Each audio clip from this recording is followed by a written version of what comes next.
It's time now for Countywide, a special presentation of Yavapai Broadcasting News. Join Paul David and Brad Miller as they talk with our community's leaders, newsmakers, and people in the know. You'll hear about the hot topics that affect all our lives here in Yavapai County. And now, here's today's Countywide.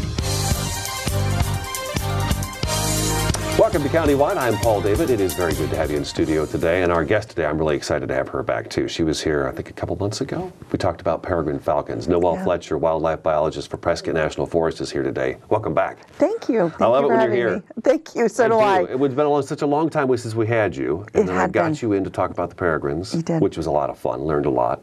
And now today the bald eagle, which is, you know, just amazing.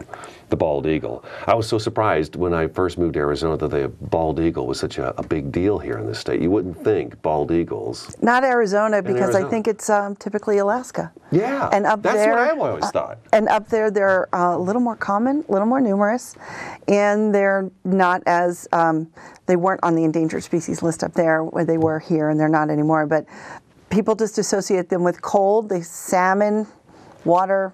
And wait, Arizona, they weren't on the endangered species list while in Alaska? Not in that population, but that population is so healthy and robust that it didn't require any protective measures to help it recover. Oh. It was only in the lower 48.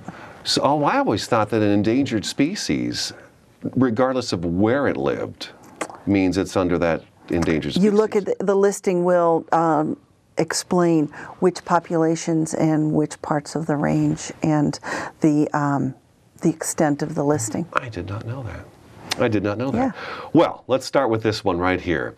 Tell me where the bald eagles come from that call Arizona home during the winter months. And you corrected me on that right away. Really. So I would like you to correct me on that and tell our listeners about that as well. They don't come from anywhere. This is home. This is home. For the ones there's a couple different things going on. If you come out to Lynx or to the Verde River or some of the lakes, this is home for that breeding population. Okay. And so this is home. And I saw one 2 weeks ago at Willow Lake. Oh, really? On the snag by the rocks. Okay. On the south side of the lake. But the question is that one of our breeding ones, or is that one that was breeding earlier and is coming down here for the winter from up north? So there are two different things going on here in Arizona. If you go out to Goldwater Lake in December and January, there will be bald eagles that are foraging at Goldwater Lake. Okay. Those are not nesting or breeding eagles. Those are eagles from up north that have come down here for the winter. Okay. If you go over to Lynx Lake, there's going to be a pair defending that lake because they're breeding. And they start breeding December 1st, and they get done sometime in June, and then they go north for the summer to get away from the heat. So we've got some that come down to Arizona to vacation. Correct. From wherever home is. Up north. And we don't know where they're from. Not sure where that is, but north of here. And then we've got some that vacation during the summer outside of Arizona. Correct. But come back here in the winter. Correct. Which is home. To breed. To breed. And so they will take that lake and guard that lake, life and limb? That's why you can't find osprey at Lynx anymore. The osprey were there first. The bald eagles ended up moving in and taking over the nest structure that the osprey had made because the osprey nest typically during the spring and summer. Okay. But if you leave in August, osprey leaves. About September or October, November, a bald eagle comes in, goes, oh, there's a really nice platform stick nest. I think that would work really well for me. I'm going to add a few more sticks, make it mine. The pair will, because nest building is actually part of the courtship. Bald eagles do nest, they mate for life. I was going to ask you that. They mate for life. Okay. And husband and wife for life. Male and female, they're a pair for life. Gotcha. And if one of them dies, they will remate, but they are monogamous. Usual lifespan's 15 to 20 years. Okay. In captivity, it's always longer, just because they don't have weather and predators, and there's always food. But courtship is always part of okay, we're back, let's regroup, reconnect, and then there's courtship and mating, and then there's incubation. So if the bald eagle makes the nest their own, and they're sitting on it, and they usually lay eggs in January. Wow. Then they hatch in February or March. So when the osprey come, it's occupied. So the osprey literally moved out from lynx, and first they were over by the Highland Center for Natural History, and since then I don't think the eagles just really protect lynx as they want the space and they want the food, and they don't think there's enough to share with another animal. The main thing that osprey and bald eagles compete for are fish, because osprey are almost exclusively piscivorous, fish eating. Okay. Bald eagles eat fish, waterfowl, and carrion, which are dead animals. Okay. So the bald eagles are going to either be at lynx, they mostly take fish. They will not eat the domestic waterfowl that get dropped off there. I don't know why. Really? They won't. They won't. That's odd. Well, I think they might be bigger than most wild waterfowl. Oh. So they might exceed the 4-pound lifting power of an eagle. And so where you really will see them foraging the most is over at Watson and Willow lakes, which are a designated important bird area. Okay. And the ducks are crazy. This is the best time of year to go over there. It is so awesome. Watson, Willow Lake, and Prescott, good place to go watch the bald eagles then. Oh, bald eagles. Every kind of bird, especially waterfowl. Okay. Big, great egrets. There are ducks. It's a great time of year to be over at Watson and Willow. Willow's awesome. I want to back up for a second. Now, you said they mate for life. Correct. But I think you said they regroup. When they leave, do they leave separate directions? No, they go up, but I guess it just strengthens the bond. Okay. And nest building is part of the courtship. The preparation for the breeding season, so to speak. Now, I bring this up every time I see you because I think it's a neat story, but we did have a pair that were nesting over in the Prescott area where things didn't work out between them. And she came back with somebody different. This was at the Lynx Lake. Okay. And she had a different mate. And we don't know what happened to the mate. Okay. Because when they leave Lynx Lake, they go, this is where the map comes up, they go from here and they go through all those different states. And they end up in the Dakotas and Minnesota. That's amazing. For the summer. And there's a lot that can happen to a bird between here and there. There's a lot of weather and hazards, and who knows what that could happen to them. And so we don't know why she came back with a new mate. We have no idea. We don't, because we didn't. We did put the GPS unit on the nestling at Lynx Lake, and that's how we were able to track where they went.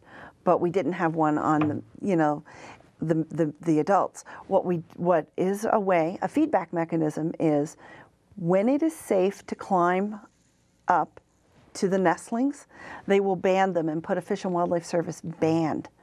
If that band is returned, then we can track what has happened to an animal. Oh. Did it get electrocuted? Did it get hit by a car? Did it get killed by a scavenger? Did it get shot? Does it have lead shot in it? Does it, if it's under a power pole, that's pretty self-explanatory. Sometimes they'll be feeding on a roadkill and a car comes by too quickly and they can't move out of the way. Usually bald eagles can, but like larger birds like condors are not as quick moving as an eagle would be. They should take lessons from ravens because you never see a raven on the side of the road. It is so rare. They are amazing. Yeah. It is. Let's take a break. When we come back, because I know you want me to ask you, and I want to find out how you got the GPS unit on the young, the fledgling.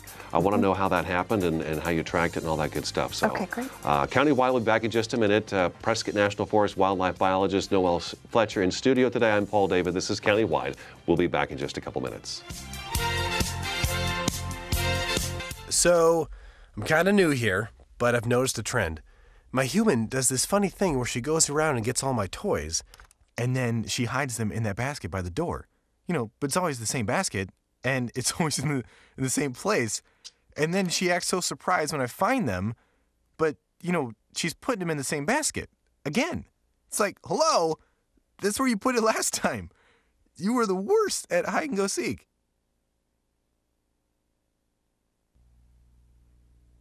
I was in junior high the first time I caught my mom using denial. She had to have known her painkillers were missing because they kept stealing them. Her denial was so out of hand. So she doesn't even know? I'm going out. It was like I could get away with anything. You kids have fun. And that was when I knew. And she was addicted to denial. Denial is a drug. Get help. The partnership at drugfree.org.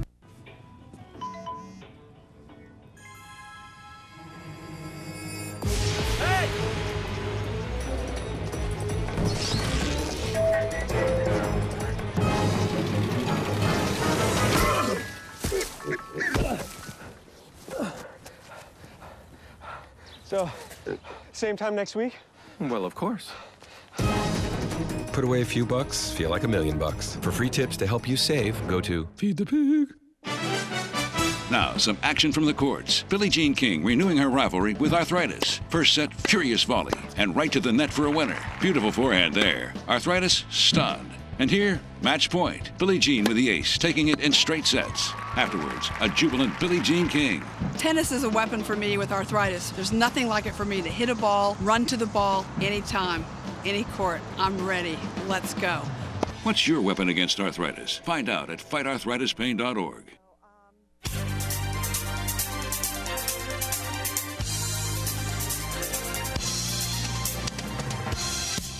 Welcome back to Countywide. Good to have you in studio today. Prescott National Forest wildlife biologist Noelle Fletcher in studio. We're talking about the bald eagles who call Arizona home and then head north for the summer for vacation. You ban these eaglets. I don't. The Arizona Game and Fish for the Fish and Wildlife Service. But you're there for it. Sometimes I'm lucky enough to get out of the office and go along. And we don't want to take too many people, but when they're on the land that you manage, sometimes that's what makes the rest of the days in the office worthwhile, is when you do get to go out. Yeah. So tell me about it. Tell me the experience, because we do have a couple of pictures of you helping actually hold the eaglet while it's being banned. And how does that process work? At what time do you decide, okay, we need to get up there, take the eaglets, ban them, and so we can keep track of them? It's actually a critical time period. During the first 6 weeks after hatching, the eaglets, the nestlings, they're called nestlings because they are bound to the nest. In other words, they can't leave it because they can't fly. Okay. So when they're nestlings, they can't thermoregulate. They cannot keep themselves warm or cold against the environment. They rely on their parents both to keep them warm from January, February, ice, snow, but also shade them from the sun and the wind. So for the first 6 weeks, we wouldn't even dream of going into the nest. And we have people that monitor the nest, volunteers, that go in and say, oh, they're sitting, oh, I think they hatched, and God love them, they go in every week and they give a report on what the status is. Neat. The Game and Fish also can fly over a nest and visually assess where they are in that process. Now, you use the word fledgling. Fledgling is different, yes. Well, it's a key, because a fledgling is a young bird that is flying and left the nest. Right. You don't want to go anytime close to that, because you could flush them from the nest prematurely, and they get injured, and you're never going to catch them. So you want to go after the first 6 weeks, but before fledging, when they are truly a nestling. They're fully feathered. And there are some pictures that I provided with you guys, and what happens is a certified trained biologist with all the safety gear climbs up the nest tree if it's safe. Or they rappel down on the rock ledge on the other one. And the first thing they're going to do is put a hood on the bird, a leather hood. And when they do that, it calms the bird down, because the bird then isn't worried about what's coming at it from wherever. It literally calms them down. The second thing they're going to do, this is great, is they put fleece bags over their feet, because that is their weapon for protecting themselves. So once that's done, the bird can safely be handled. And in the one picture that you guys have, you'll see there's a close-up where the guy has a duffel bag. They up in the tree gently put the nestling in that dark duffel bag, and they zip it shut, and through ropes and pulleys, they lower it down to that crew of people that you see on the ground, where one person's holding it, that would be me, and then the biologists do all the measuring. not me. I just get the privilege. And you have to hold them. They're very strong. A bald eagle weighs 10 to 12 pounds. Doesn't sound very big. Right. And I can remember the first time I held a golden eagle. It's caught me so off guard because its wings are so strong that it had them out here, and I was supposed to be keeping them in.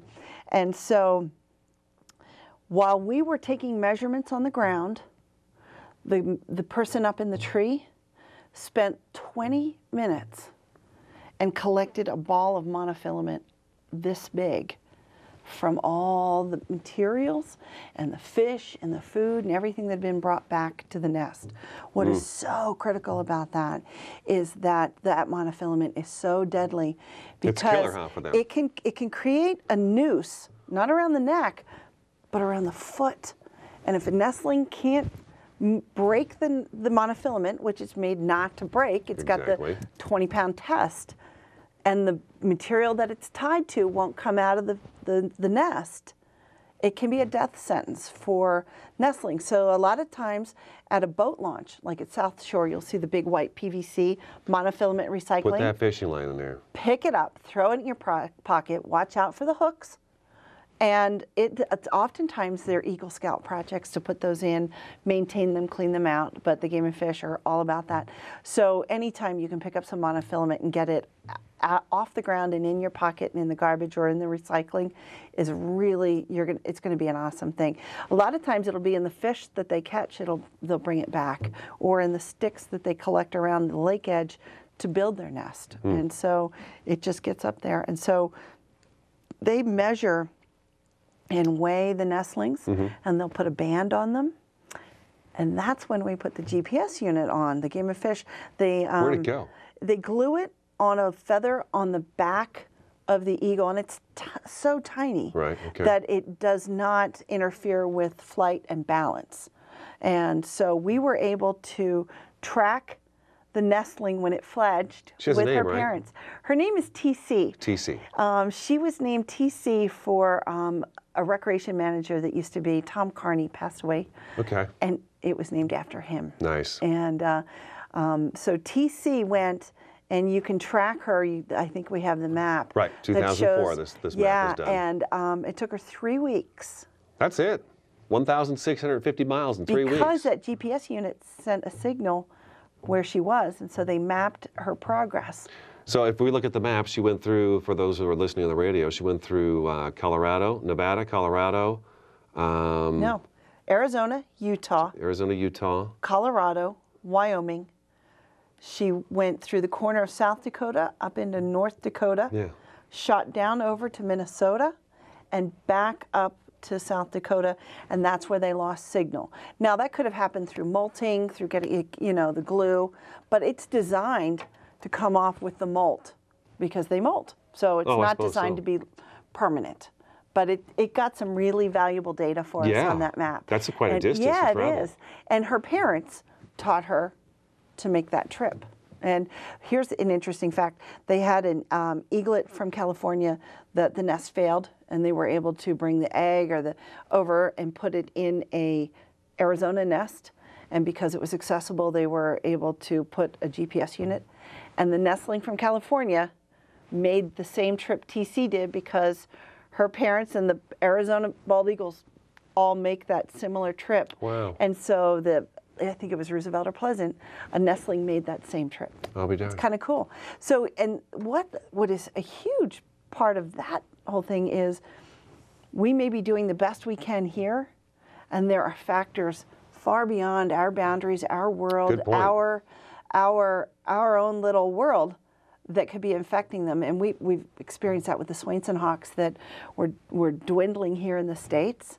And it wasn't until we found out that they were wintering in South America where we found out where a lot of impacts were happening, why the numbers weren't coming back. I'll be darned. We have to take a break. That's okay. We have to take Noel Fletcher with Prescott National Forest in studio today. I'm Paul David. This is Countywide. We'll be back in just a couple minutes, and we're going to ask you about the Endangered Species Act when we come back. Okay? Stick around. We'll be right back.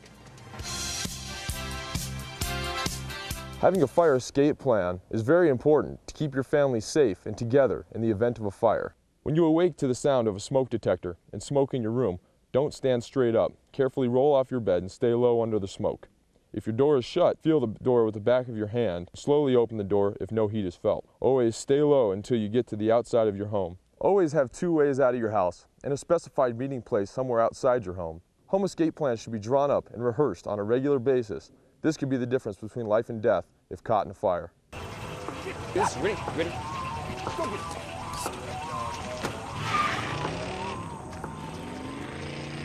Oh, come on, Randy.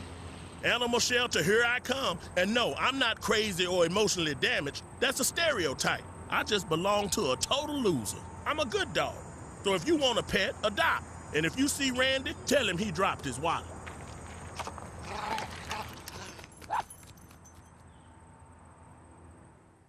Fire can happen at any time. What would you try to save? My family photos. My grandfather's war memorabilia. My dogs. I'm firefighter Brandon Wacker with the Cotton Fire Department. A working smoke detector is your best defense in the event of a fire. Make sure you have a smoke detector in every room except your kitchen. Test them monthly and change the battery once a year. Take the time to save the things you can't replace.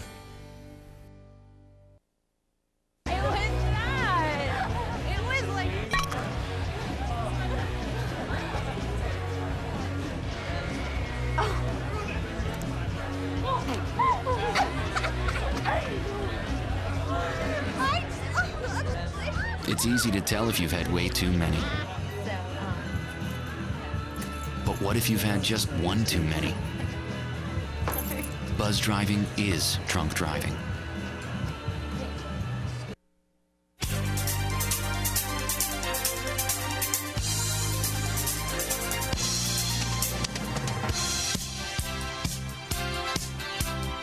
Welcome back to Countywide. We've got a few minutes left of the program. Noelle Fletcher, wildlife biologist for Prescott National Forest, in studio today. We're talking about the bald eagles, which call Arizona home and, of course, leave. But are they back yet?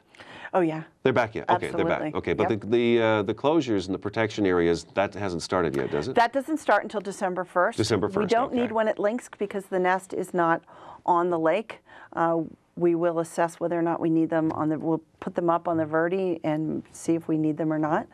If we determine we need to put the closures in at the beginning of the breeding season to give them the opportunity to initiate a breeding season. Sure. When we find out the success or failure, the status of it, then we modify the closure if it's needed or not. Endangered species. They're not an endangered species. not. Why do we still have closure areas? Real quick. Because they're protected by the Bald and Golden Eagle Protection Act of the 1940s and the Migratory Bird Treaty Act of the 1970s. Okay, all right. And then difference between male and female. How do you tell a male bald eagle from a female or vice versa?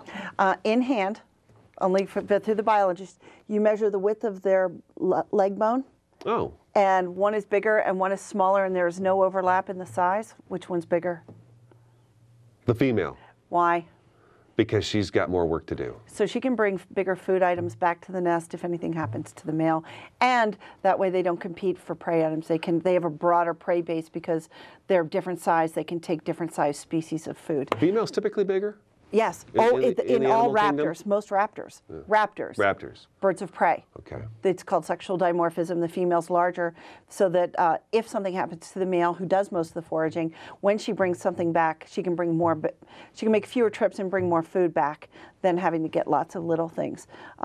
They don't become sexually or reproductively mature till about 4 or 5, which is when they finally get their white. I was going to ask you and too. it's very gradual.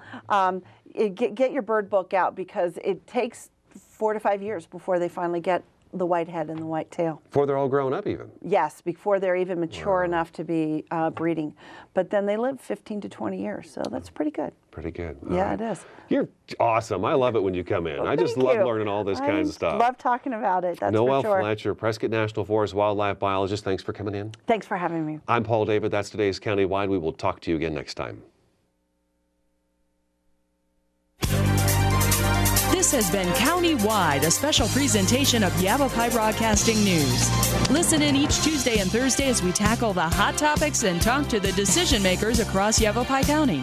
That's Countywide with Brad Miller and Paul David each Tuesday and Thursday on this Yavapai Broadcasting station.